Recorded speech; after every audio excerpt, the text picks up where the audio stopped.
Gentlemen, I call this the trick or treat.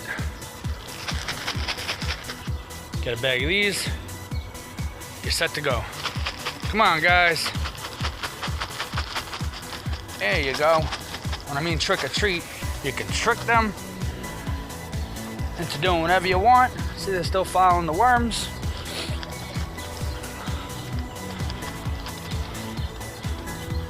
You can make them run, you can make them walk, all because of worms. There you go, see? All right, guys, you got your trick. Now here's your treat. Come on.